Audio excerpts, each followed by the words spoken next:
Okay guys, here, dito tayo maghuhugas ng plate sa labas ng aming house. Kasi hindi pa tapos ang aming lababo. So, dito muna tayo maghuhugas ng plates. Okay, ganyan lang muna tayo. Good morning, everyone.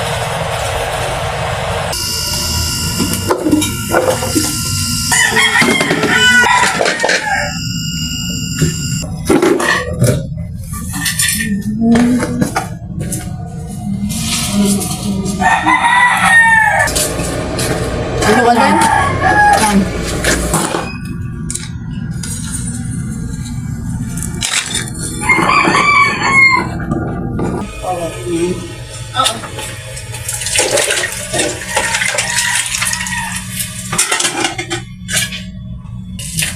Masaka mo yung dalawang basahan.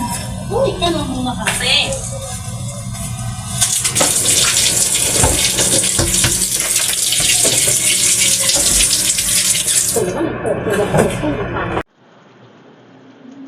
And here guys, umulan na nga. Good thing that I'm done to do the dishes. So, yeah. It's time to prepare para, going to the work today. Because we have a sideline job again. Sideline because that was just a sideline. My gosh, my microphone is actually not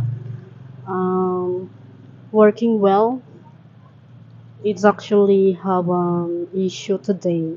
I don't know what's happening on my microphone today. No, it's not today. It's always. It's not just today. Here's my hairstyle for today.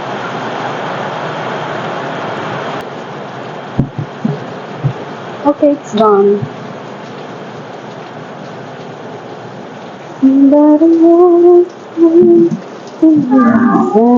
For you.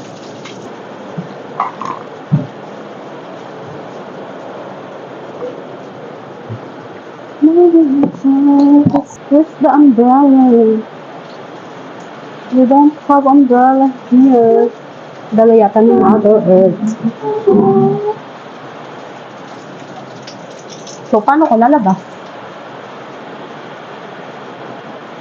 Where's the big umbrella? Come on, I'm gonna show you how you feel.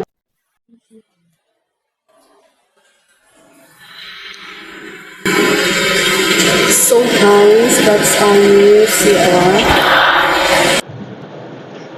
new CR. And dito na, niloob na yung CR namin. Dati, doon sa may likod ng pinto namin. Now, dyan na. Binalik sa dati lang yan. And ayan yung dati naming lababo yan. Ginawa na siyang CR. And yung lababo namin is already here. Ayan, that's not finished yet. Hindi pa yan tapos, wala pa siyang tubo. Kaya nagugas ako ng plates kala ate. Or sometimes dyan sa labas ng aming house. Sa may tapat lang naman. Dinudugtong namin yung hose and then nilalabas ko yung malaking planggana na panglaba. So, yan. Hindi pa yan tapos, kaya hindi pa namin nagagamit.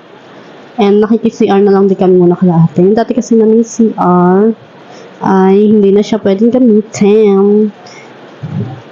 So, yeah. Kaya pinalitan na. Agad-agad pinalitan. Agad-agad inayos. Sana manalo naman tayo sa ating life at nang tayo ay matupad ang ating mga dreams, wow.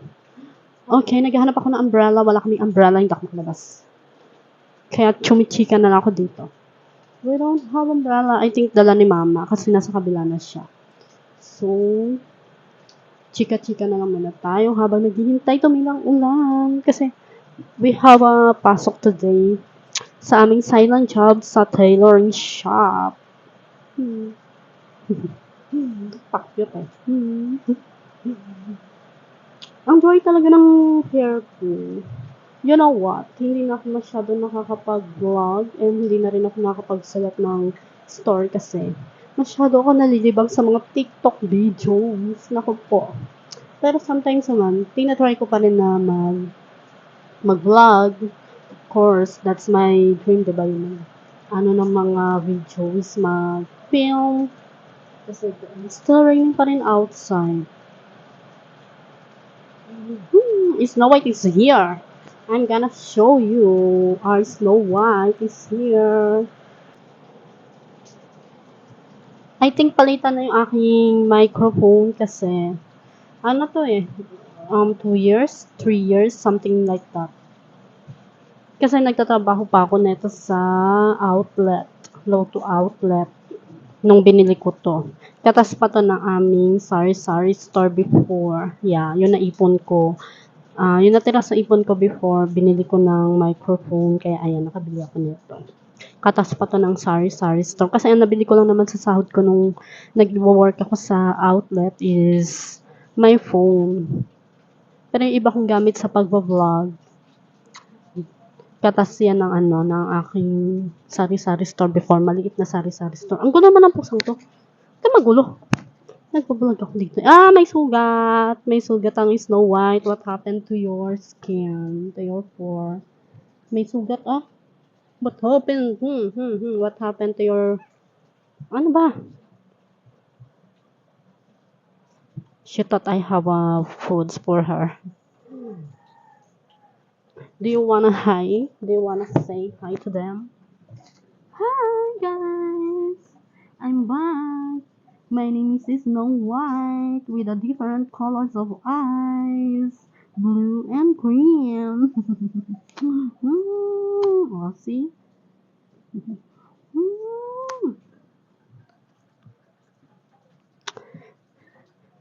Huwag ka magulo. Nagbablog tayo habang hindi pa tumitilang ulan. Well, mahina naman na, parang ambon na lang. So, lulusot ako mamaya. Pag tinawag ako. Hindi pa ako tinatawag. So, baka hindi pa kami pupunta. We have a gawa kasi today. I don't know if marami na yun or medyo konti pa lang. Pero kasi kahapon nag-dream kami. Wala pang, konti lang yung napak namin kasi hindi pa nga tapos. So, ngayon, sana naman makapag-pack na kami para naman, kasi sahuran na sa Saturday. Every Saturday ang aming sahod. Kahit maliit lang yung sinasahod namin doon, okay na rin yun. At least hindi zero ang aming week, diba? Very, very thankful pa rin kami kay God kasi He's still giving us a blessing from Him. I believe that every small blessings will become big blessings someday. Basta maniniwala tayo sa kay God and magtitiwala tayo sa Kanya. Yun ang pinaka-best na motto natin for our life every day. So, yeah.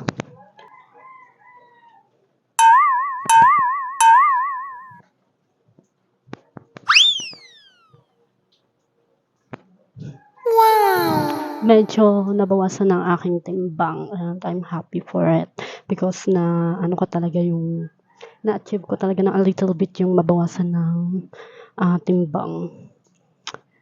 That's my New Year resolution talaga, diba, always. Every nagtatapos ang year natin, New Year resolution ko talaga lagi yung magbawas ng timbang. Ayan, ngayon, medyo na-achieve na natin siya. Hindi na ako masyadong fat, chubby. With the help of God. Yan. Kasi syempre, hindi man ako basta-basta nag-diet. Syempre, nag-ask ako ng help kay God. So, yeah. Kaya na-achieve ko siya. And ko talaga yung mga cravings ko na lesson. Especially sa sweet. Actually, hindi man talaga ako mahilig sa mga sweets na foods. Mas gusto ko yung mga salty. Mahilig nga lang talaga ako sa mga fried food. Yung mga piniprito-prito like chicken, fish. Ayan talaga yung mga gusto ko. Yun talaga na yun ang kailangan ko rin iwasan, diba? Pero, pag nagka-crave ako, hindi ko talaga mapigilang kumain ng fried chicken or ng fried fish. Pero yung fried fish, bihira lang naman. Puro fried chicken. Okay, tumila na. Sige na, babay na muna.